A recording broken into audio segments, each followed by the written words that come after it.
anos ou dias mais tarde. E ele olha, o pai olha para ele e diz: é isso mesmo que você quer? E tenta ainda convencê-lo a ficar. E o pai chama a conversa com ele e diz: mas filho, peraí, mas o que aconteceu para você tomar essa decisão tão rápida e tão precipitada?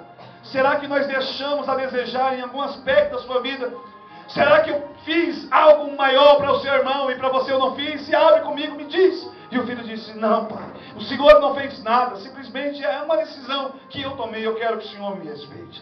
Naquela época não havia uma tradição, e a tradição dizia que para se dividir os bens entre os filhos, era necessário que os pais não existissem. Haja visto que hoje também é assim.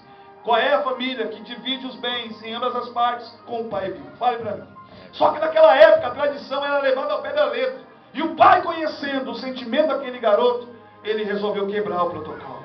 Ele pegou tudo que era dele e deu para ele e disse: filho, a única coisa que eu posso te dar é a minha bênção. Já que as minhas palavras não lhe convenceram a ficar, então eu quero que você vá em paz e viva a sua vida.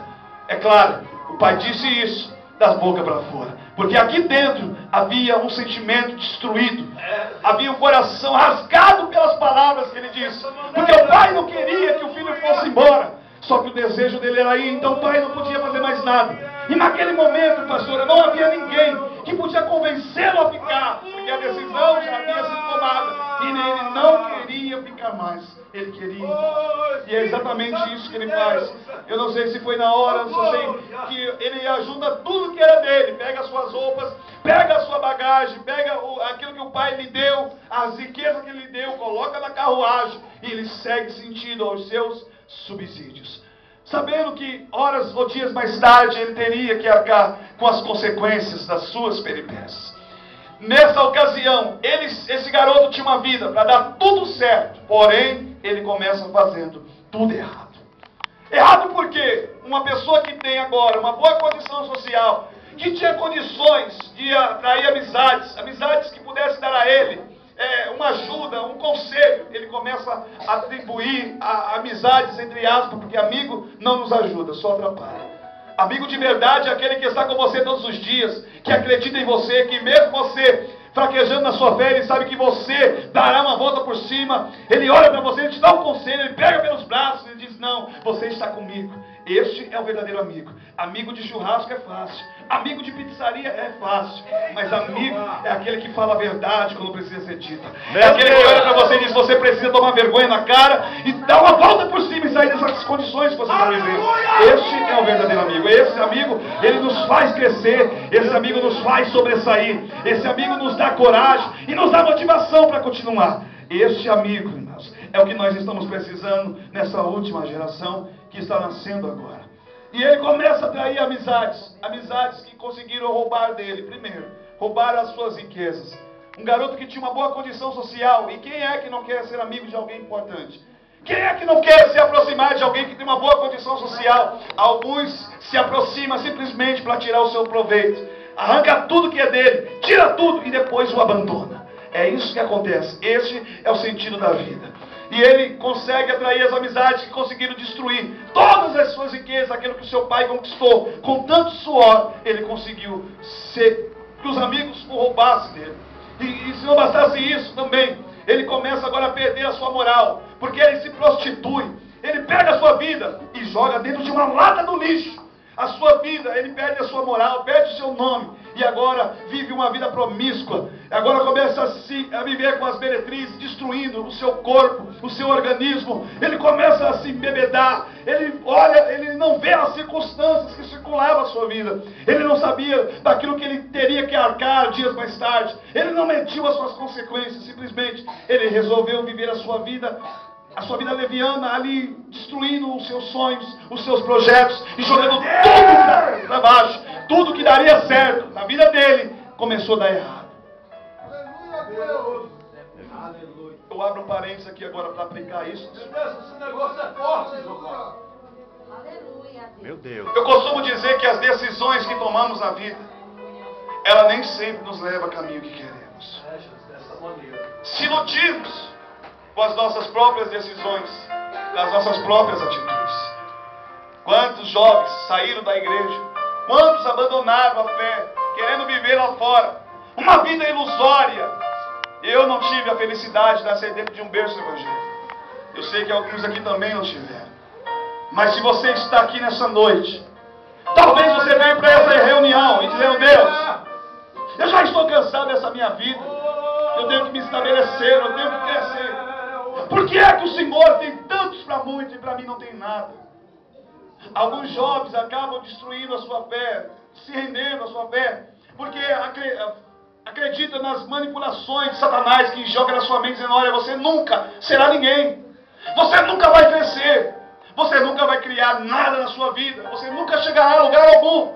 E isso acaba de uma forma destruindo os seus sonhos. Porque você sai de uma reunião como essa depressivo.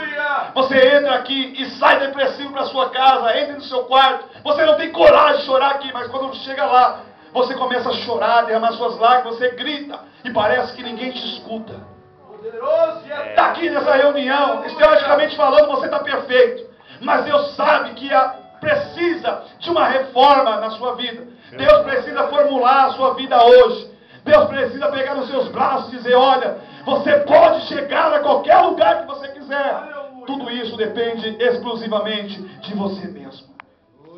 Os sonhos que nós temos, eles precisam acontecer. Eu registrei na Bíblia Sagrada 38 mil promessas. E parece que essas promessas não estão acontecendo.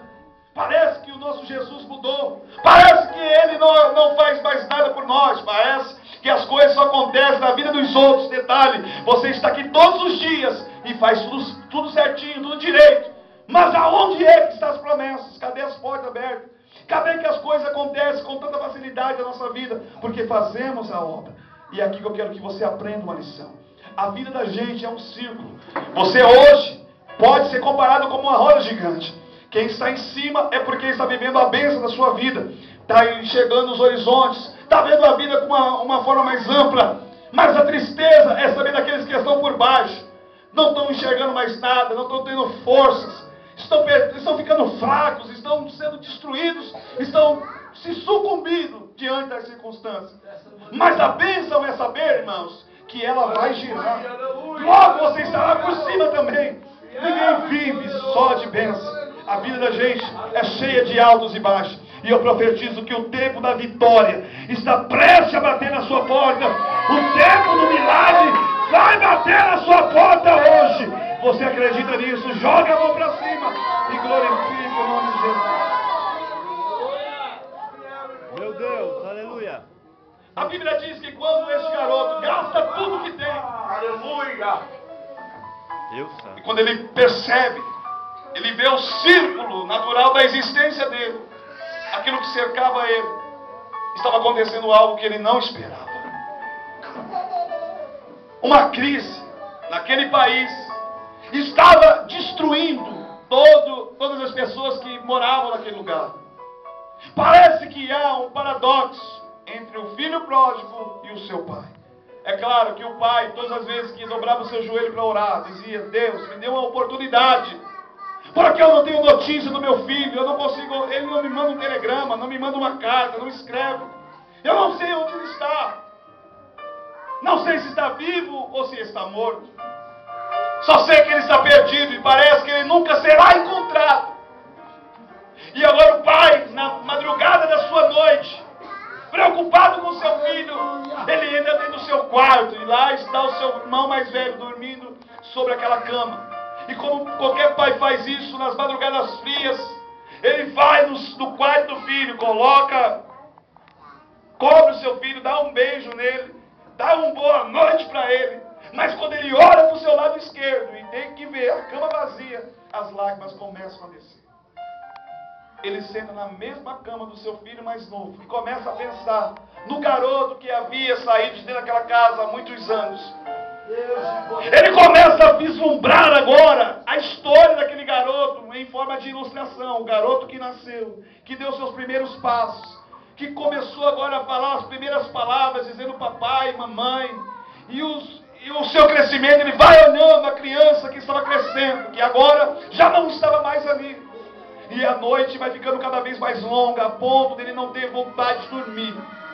Eu comparo esse